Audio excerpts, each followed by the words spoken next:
you. And let's get to that breaking news we've been watching all morning long. Police on the scene of a shooting up in the North Nashville area. News Channel 5 Sophie Nielsen-Colding has been on the scene, but now you're at the North Precinct there where police investigators are still trying to sort this out. What are they saying to you at this point?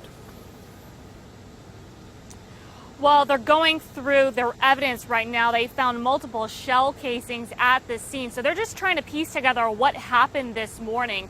What we do know is the shooting happened just before 5 a.m. and one man either in his 40s or 50s was hit. This happened in North Nashville on 16th Avenue North. And at last check, police say they didn't have any witnesses. But they followed the man with his ambulance to Vanderbilt University Medical Center. He's expected to be okay. He was shot in the lower leg with what they were calling non-life-threatening injuries. He was awake and talking as they loaded him up into that ambulance on the scene. Originally, he told police that he didn't see who shot him. So that's why police were going to the hospital to try to see if they could get any more information because right now that gunman is still on the run and we don't have a description of who this person is. We're also working to find out what that man was doing out on 16th Avenue North so early in the morning. We'll bring you the latest as we get it on newschannel5.com. For now, live in Nashville, Sophie Nielsen-Colding, News Channel 5. Sophie, thank you for the update on that. More breaking news we're watching this morning. A woman is in the hospital after being attacked in front of a library. Now, this happened along 12th Avenue South near the Edge Hill Library. She told police she was taking an Uber home just before 3 this morning. She got into an argument with the driver, so she got out. She was walking home when she was attacked. She fought off the attacker. He fled with her cell phone. We are working to get more info on this, so stay with News Channel 5 throughout the day for updates on that. 2 women are in the hospital after a shootout that happened outside of a South Nashville pharmacy. Dan Kennedy is live for us at Vanderbilt University Medical Center. That's where the victims are being treated. And Dan, one of them still, I guess, with those life-threatening injuries. Have we gotten an update on her condition? We've heard she's still in critical condition, shot in the stomach, so doctors very concerned, and they've been monitoring her throughout the night. The other woman who was shot is said to be okay. She's going to have an okay recovery and be out of the hospital soon. It was these 2 women. They were with 2 other people, so you have these 2 groups. And police say the 2 groups were shooting at each other. It happened a little before last night at this Walgreens, Murfreesboro Pike and Thompson Place. Officers arrived, reports of shots fired. A lot of people called it in. They found evidence of a shooting, but they didn't find the victims. That's because those 2 victims drove in separate cars to the hospital. And they arrived at Vanderbilt, and that's when doctors noticed the severity of that one woman's injuries. Police still trying to work through all the facts. Who pulled the trigger? What exactly happened? Was there a motive? What led up to this shooting? All questions they hope to answer once they speak to the victims, and also those 2 other people who were with these 2 women. No charges have been filed in this case as of now. Should that change at any point today, we'll update you on newschannel5.com and the News Channel 5 app.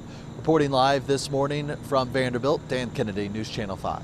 All right, Dan, thanks for the update. Also, breaking news from overnight, officers looking for the man who robbed a South Nashville hotel at gunpoint. The clerk there, officers say it happened at the Holiday Inn Express on Spence Lane around 11 last night. Guy goes into the hotel, robs the clerk at gunpoint, and then we were initially told he took the safe. Well, no, he just took cash out of the register. He left in a dark-colored Dodge Charger. The man was wearing a gray hooded sweatshirt, dark pants.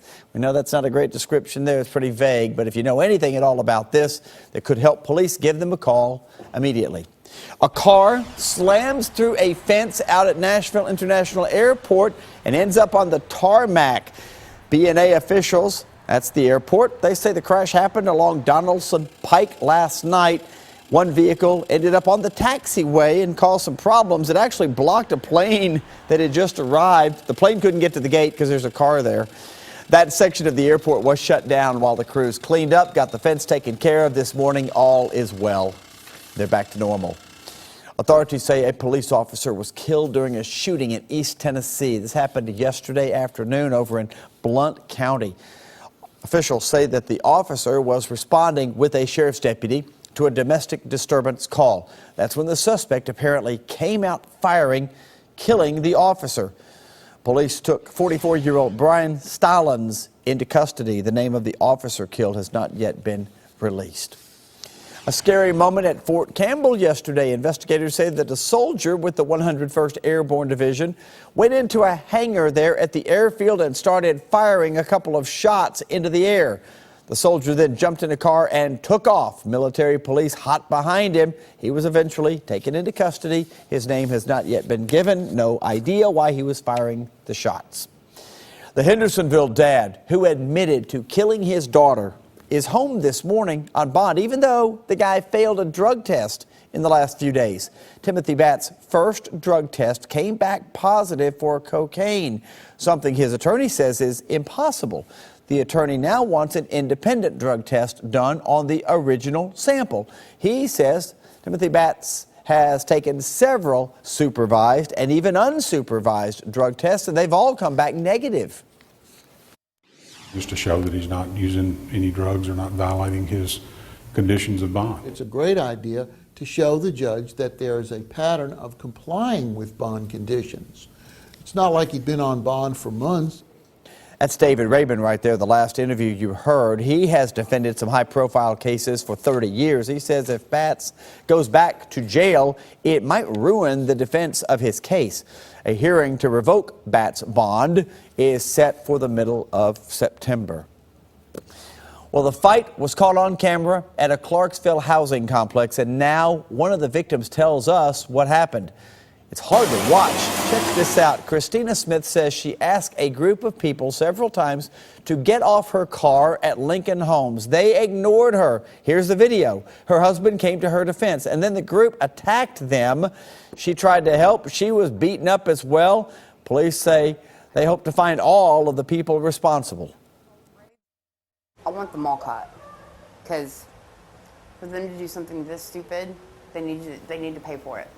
There's more of the video right there, just wailing on them. The left part of your screen, middle of the section there, police arrested Terry White, Travion Lisenby, and Marcellus Crawford, and a couple of juveniles in connection with that incident. They are still trying to identify the other people involved. Just amazing. If you recognize anyone in that video or you know anything about this, call Crime Stoppers 931-645-TIPS up in Clarksville. One Cookeville judge wants monkey business out of his courtroom. Cookeville Herald-Citizen reporting that a woman wanted to bring her emotional support animal, a monkey, with her to the drug trial. Judge Gary McKenzie said, "I don't think so." He denied the motion because the American Disabilities Act specifically excludes all emotional support animals except dogs.